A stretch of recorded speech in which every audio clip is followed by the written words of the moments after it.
Hello guys, update lang tayo dito sa may Marikina River ng Bagyong Uwan. Ito na yung kalagayan ngayon dito guys. Ayan o. Kulay putik na yung tubig dito. Ayan, 13. Yung taas niya ay nasa 13 na. Medyo madilim-dilim pa yung kalangitan. Ayan o. At ang kagandahan dito, tuloy-tuloy yung ginagawang wall dito ng Marikina and Pasig. Itong mga Japanese contractor. Ayan o.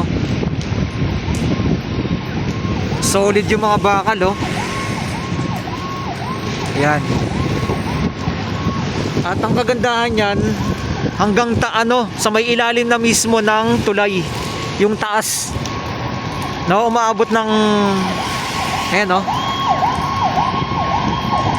At ito yung sitwasyon ngayon dito sa may Marikina River oh. Ayan oh, tubig oh.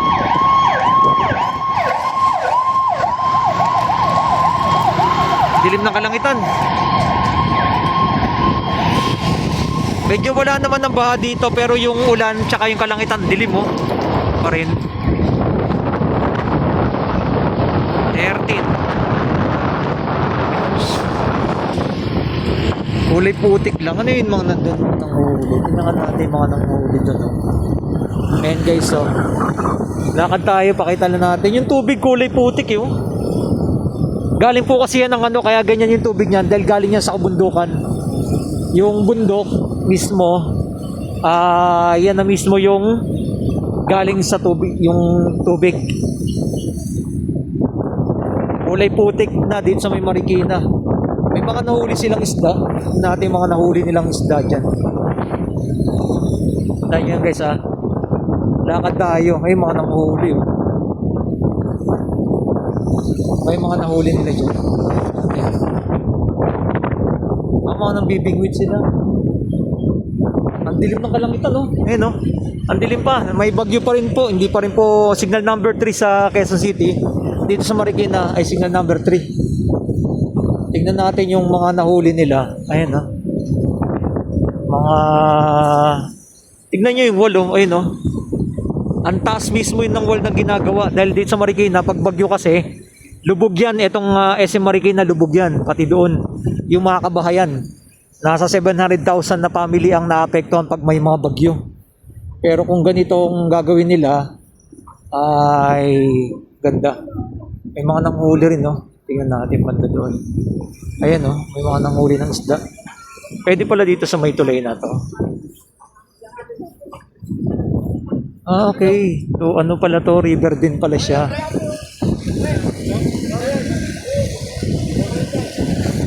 Ito. Yung river oh. O tingnan nyo yung tubig oh. Dito kulay putik na oh.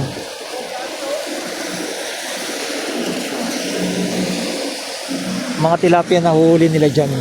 Mga tilapia. Mga tilapia mga nahuli. Yung river no. Tilapia. Dito. Hindi natin nakahuli si sir.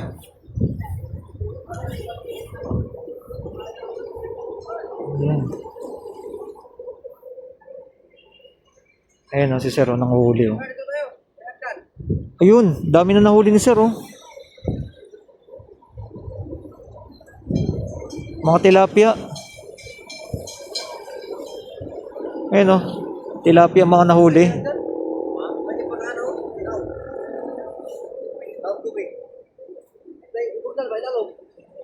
Mga tilapia mga nahuli ni sir.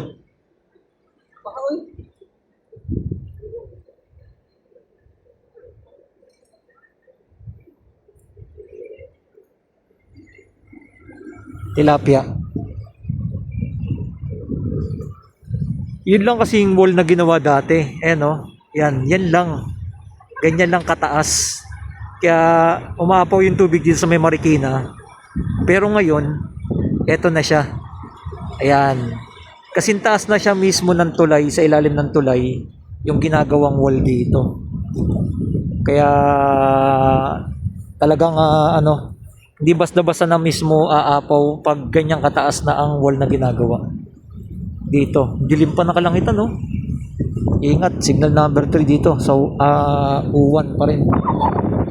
Dire-diretso yan. Doon, mga nanguhuli pala sila ng, ng isda dito, tilapia. Ayan, no? Etong tubig nito guys, kulay putik yan. Ay galing sa kabundukan yan. Dito sa may Rizal mismo. Montalban Rizal, Rodriguez Rizal, Wawa Dam, papunta doon. Yan, papuntang Laguna Lake. Yan, diretso sa may Marikina River. Sa Marikina River, papuntang Pasig, Laguna Lake, tapos papuntang Manila Bay na. Ayan. Pero pag natapos po itong wall na to, napakatibay po niyan. Aabot daw po yan ng 100 years na hindi pa basta masisira kasi napakakapal ng wall na kanilang ginawa dyan. Ayan, oh. Ayan, oh. Napakakapal ng wall na ginawa nila. Tapos, yung gitna, bakal. Tapos alam ko yung pinakalikod niyan ay haharangan pa rin nila ng mga lupa para hindi basta-basta bumigay kung tatama man ang malakas na bagyo. Kagaya ngayon, signal number 3 ngayon sa Quezon City, lakas pa rin ang no? Ang dilim ng kalangitan. May mga nahuli nila, sir. Ito. May nahuli. Ayan, no?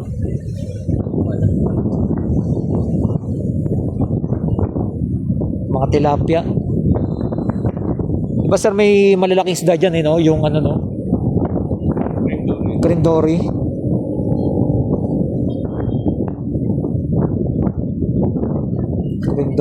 Crindori dito nahuhuli sa may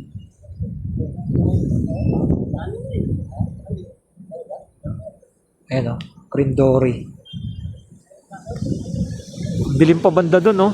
Hindi pa kasi nakakaalis, mamaya pa ng mga 7 papuntang no, palabasan ng bansa, 8 ng gabi. Kaya ang dilim ng kalangitan banda doon. Pero dito banda maaraw na. Maaraw na siya. Kaya tiyang ang ating pinaka-latest update natin dito sa may Marikina River. Tuloy-tuloy pa rin po yung ginagawa nilang wall dito. Yan. Di tayo makapagpalipad ng drone kasi napakalakas ng hangin ngayon dito. Tsaka yung ang dilim ng kalangitan, uulan na naman, no? Eh, nakita nyo yan. Uulan na naman po dito sa may Marikina. Ayan.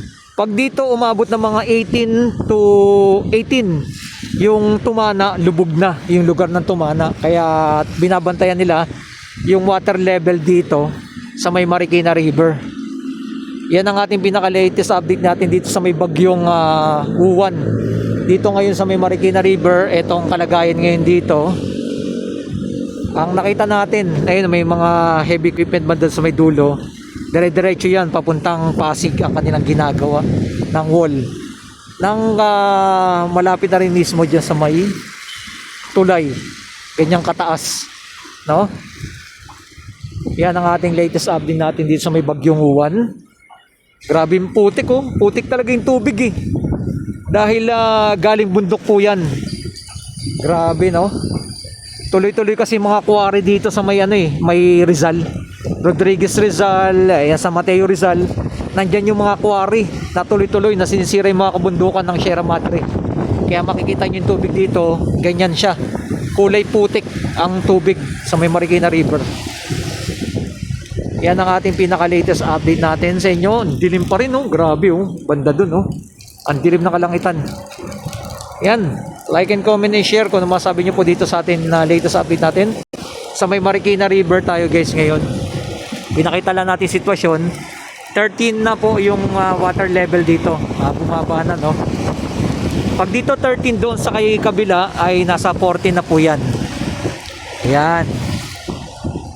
Okay, maraming salamat sa inyong lahat dyan. Ito pong muli ang ating pinaka-latest update natin. Like and comment and share and God bless. Ayan, oh. Dati kasi yung mga bagyo, yung walang wall na yan, yung Marikina, ilalim ng Marikina, ground ay lubog yan. Grabe, no? Pero ngayon, in the future, pag natapos na po yung wall na ginagawa ng Japanese contractor ay hindi na basta-basta papasok yung tubig itong kabilang side ng Pasig. Yan. Umaabot ng 700,000 family ang naapektuhan dyan. Pero ngayon ay napakaganda na po ng kanilang gagawin. Yan, ano pong masabi niyo po dito sa ating ginagawang update natin dito sa may Marikina River at Japanese contractor ang gumagawa ng mga flood control ngayon. Napakaganda. Dapat lahat ng flood control sa Pilipinas, Japanese contractor na po may gumawa. Napakatibay at napakasulit ng pagkakagawa. Ayan, no? Solid talaga yan, no? Bakal niya, no? Ayan. Talagang may bakal talaga. Hindi, ano. Yung gawang Pinoy kasi, ito nasa baba lang. Ayan, no? Ito, to. Yan. Yan yung gawang Pinoy lang. Ang baba ng ginawa. Kaya binabaha itong Marikina River, eh. Pero ngayon, ito na yung sitwasyon. Yan ang ating latest update natin. Maraming salamat sa inyo lahat dyan. At ngayon po ay may parating na naman pong malakas na ulan dahil napakadilim ng kalangitan ngayon dito sa may Marikina River. At medyo lumalakas na naman po yung hangin. Ito ang sitwasyon ngayon dito. Guys. Ayan, oh, ang dilim ng kalangitan ngayon. At dami mga nanghuli ng isda dito. May mga krindori. Yan ang ating latest update natin. Like and comment, share. God bless.